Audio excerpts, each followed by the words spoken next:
Hello everyone, welcome to my channel. Please subscribe and stay tuned by clicking the bell icon.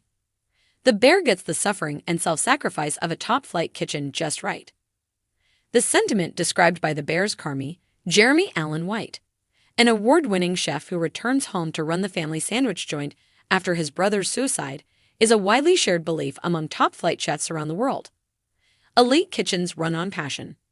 The word passion is derived from the Latin word passio, which involves bearing, enduring, and generally suffering, both positively and negatively.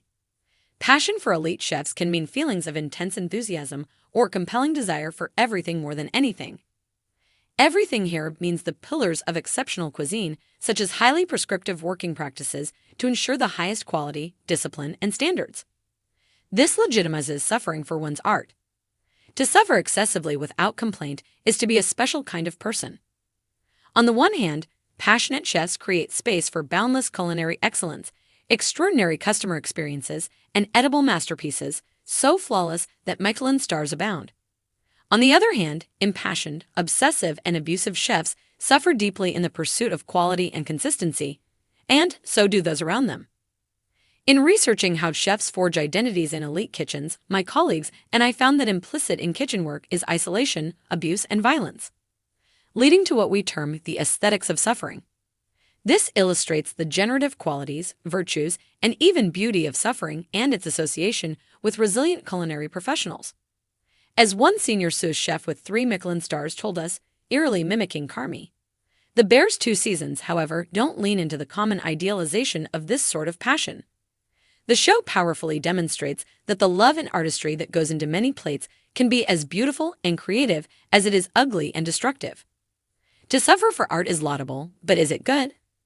The Bear's creators have achieved a nuanced and comprehensive representation of the experiences that elite chefs encounter. Themes of sacrifice and social isolation, such as the amount of time chefs spend at work, are depicted in the show. For instance, a kinetic scene ensues in the 2nd season where Carmy deliberately gives his love interest, Claire, his phone number incorrectly. Carmy describes Claire as so great it scares the shit out of me. Yet, his expression becomes flooded with sorrow. His eyes drop, his lip quivers, and blood drains from his face. He knows he can never be with her because of his profession. In our study, we described this loss of contact with the outside world as a loss of humanity. This propulsive show understands the total unwavering commitment that kitchen brigades feel.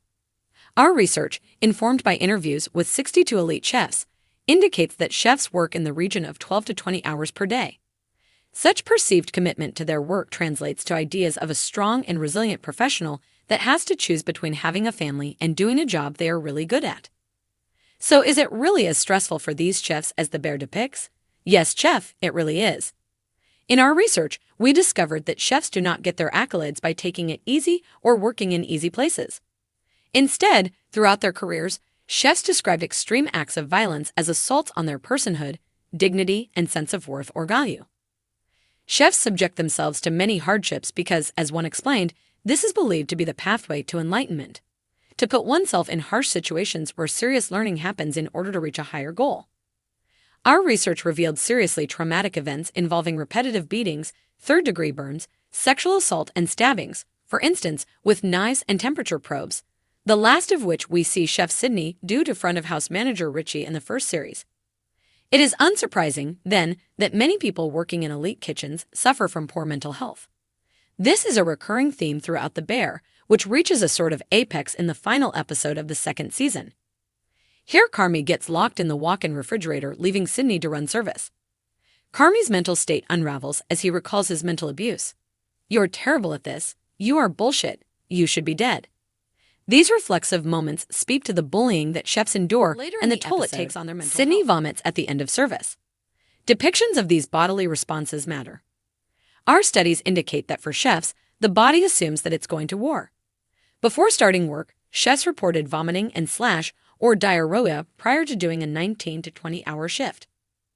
I started researching top-flight chefs in 2016 because my younger brother is an elite chef. He has witnessed brutal assaults in Michelin kitchens, one of which involved a police arrest mid-service. Like many of the stories the chefs who spoke to us shared, much of the violence my brother recounted could not be published. He now runs a successful restaurant in Bath. He was Carmy. However, he had a daughter with his Claire because in order to have a life beyond the kitchen, my brother had to change his everything. If you like the video, don't forget to like, comment, and share.